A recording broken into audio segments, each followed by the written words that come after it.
We thank God for today. Thank you for joining us in Makarios Ministry Group. We invite you to hear the word of God. Salam saudara umat Tuhan dimanapun saudara berada. Topik firman Tuhan bagi kita hari ini adalah merdeka, gagah perkasa, dan maksimal dalam iman. Kunci dalam mengikut Tuhan adalah iman. Tuhan berkata, tanpa iman tidak mungkin orang berkenan kepada Allah. Tetapi saudaraku, iman bukan sembarang iman. Iman itu akan hidup ketika kita berada dalam kelayakan di hadapan Tuhan. Ibrani 11 ayat 6. Tetapi tanpa iman tidak mungkin orang berkenan kepada Allah. Sebab barang siapa berpaling kepada Allah, ia harus percaya bahwa Allah ada, dan bahwa Allah memberi upah kepada orang yang sungguh-sungguh mencari Dia. Satu, tanpa iman tidak mungkin kita berkenan kepada Allah. Yang kedua, saudara, Allah akan memberikan upah kepada yang bersungguh-sungguh.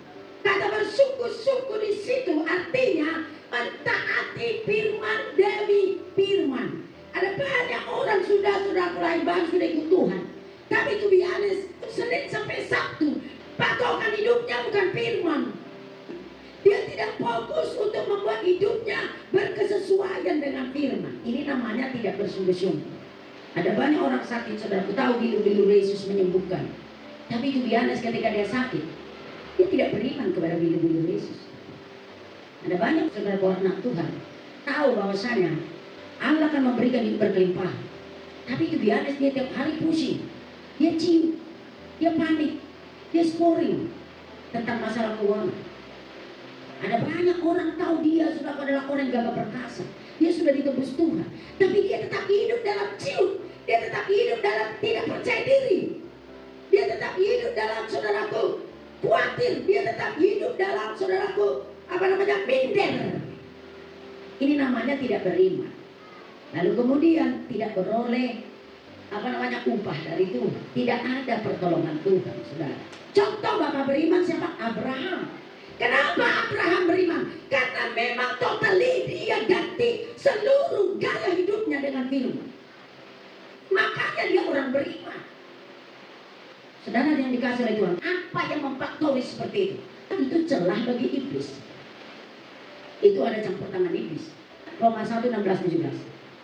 Sebab aku mempunyai keyakinan yang kokoh dalam Injil, karena Injil adalah kekuatan Allah yang menyelamatkan setiap orang yang percaya, pertama-tama orang Yahudi, tetapi juga orang Yunani. Sebab di dalamnya nyata kebenaran Allah yang bertolak dari iman dan memimpin kepada iman, seperti ada tertulis, orang benar akan hidup oleh iman. Yes, saudara dengar. Orang benar itu hidupnya oleh iman.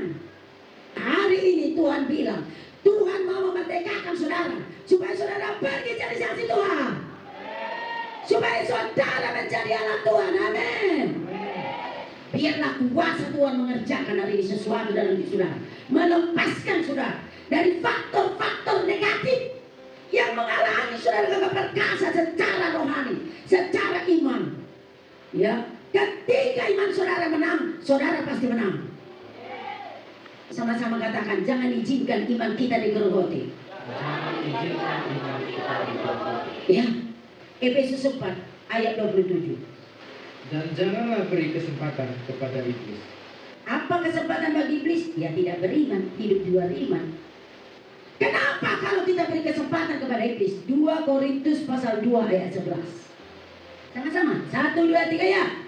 Supaya iblis jangan beroleh keuntungan atas kita, sebab kita tahu apa maksud. Iya, hai anak-anak Tuhan, hai engkau yang sudah dibeli dengan harga yang lunas oleh Tuhan, jangan sampai ada sisi hidupmu lagi yang menjadi hak setan. Sebab kita tahu apa maksud iblis, apa maksud iblis. 1 Petrus 5 ayat yang ke-8. Sadarlah dan berjaga-jagalah, lawanmu si iblis berjalan keliling sama seperti singa yang mengaum-ngaum dan mencari orang yang dapat ditelannya. Ya, jadi kalau dia bisa gerogoti, apa yang akan dilakukannya? Ditelannya, arti ditelan di situ baca ya Yohanes 10 ayat 10. Pencuri datang hanya untuk mencuri dan membunuh dan membinasakan. Aku datang supaya mereka mempunyai hidup dan mempunyainya dalam segala kelimpahan. Inilah pekerjaan iblis. Kalau dia ada kesempatan, apa kesempatannya?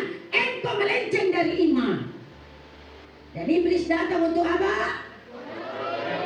Apa yang dicuri? Berkat-berkatmu. Sesudah mencuri, dia membunuh kemampuan. Dia bunuh potensimu. Dia bunuh engkau dengan penyakit. Bahkan dia bunuh dengan kematian. Selanjutnya apa? Kalau bisa dibunuh, apa yang terjadi? Binasa, artinya dibawa ke neraka, ke hukuman kekal selama-lamanya. Itu sasaran setan. Tapi iblis tidak bisa maha kuasa. Itu ada faktor dari kita masing-masing. Kalau Reinhard Bonnke bilang, seberapa kamar yang kau serahkan totali milik Tuhan, sebegitulah berkat Tuhan turun atasmu. Tapi kalau ada kamar-kamar dalam hidupmu yang hidup di luar iman, yang ada hak bagi iblis, begitulah iblis datang membabak belur hidupmu, sehingga hidupmu tidak betah, hidupmu tidak utuh sempurna, berkemenangan. Faktor tersebutlah yang harus kita bereskan hari ini. Amin. Mari kita sama-sama membaca apa itu faktor-faktornya. Ya, 2 Korintus 10, 3-5. Memang kami masih hidup di dunia, tetapi kami tidak berjuang secara duniawi. Karena senjata kami dalam perjuangan bukanlah senjata duniawi, melainkan senjata yang diperlengkapi dengan kuasa Allah, yang sanggup untuk meruntuhkan benteng-benteng. Kami mematahkan setiap siasat orang dan merubuhkan setiap kubu yang dibangun oleh keangkuhan manusia untuk menentang pengenalan akan Allah. Kami menawan segala pikiran dan menaklukkannya kepada Kristus. Yes, perhatikan. Itu faktornya, itu salah satu ada benteng dalam diri kita. Mungkin itu benteng yang sudah terbangun berabad-abad, sifat turunan dari nenek moyang kita.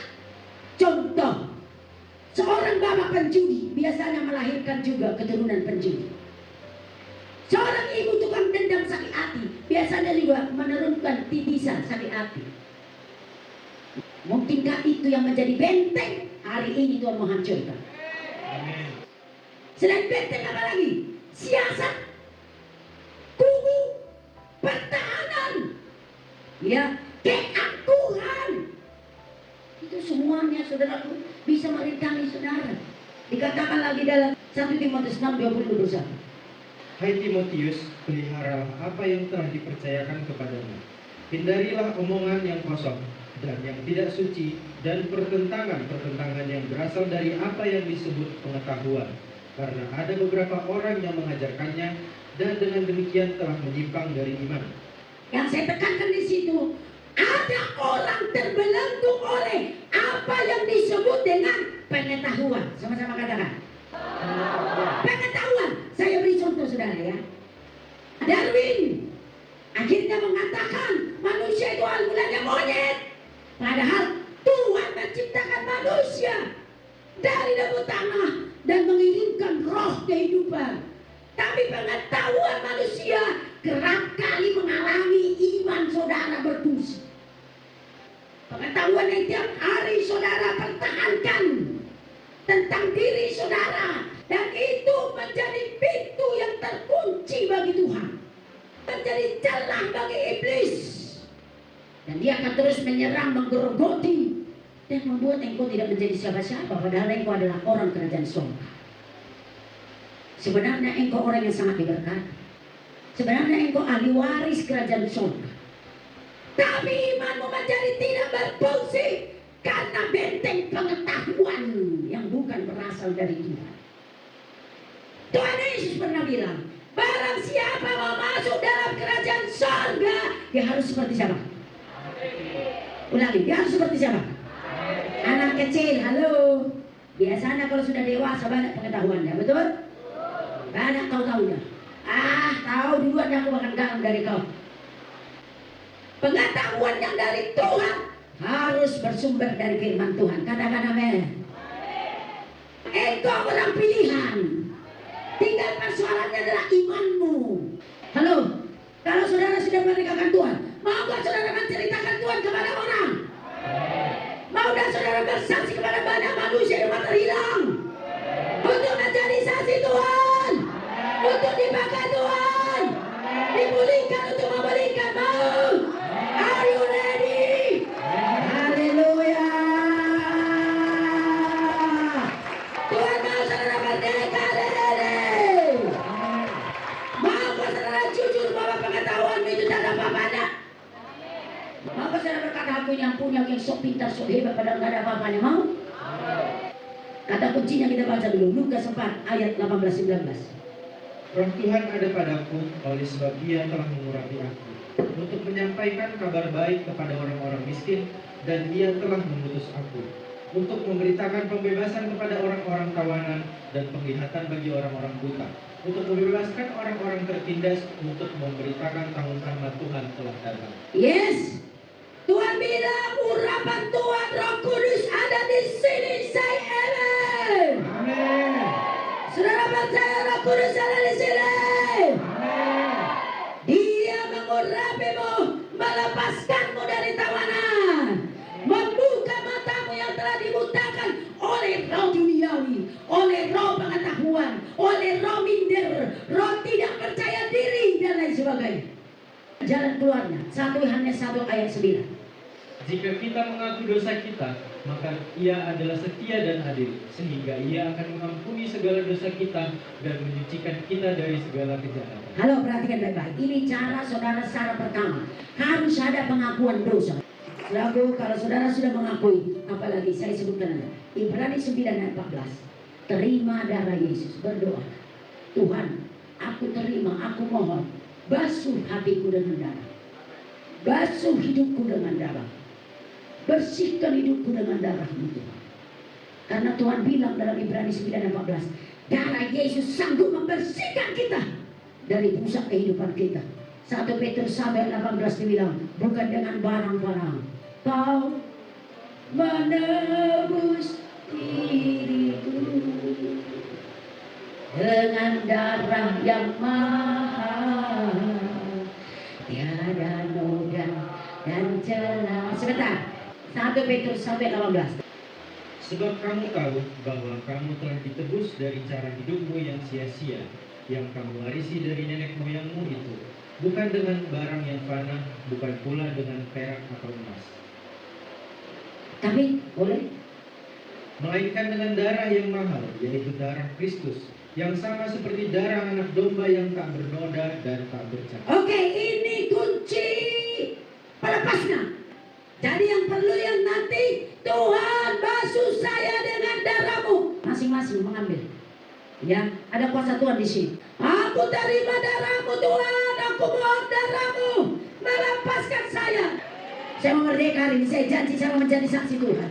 Saya akan menceritakan kebesaran Tuhan. Saya akan bangkit. Saya akan menyala. Saya akan maksimal. Saya akan menjadi saksi Tuhan. Amin. Mari silakan bangkitkan diri.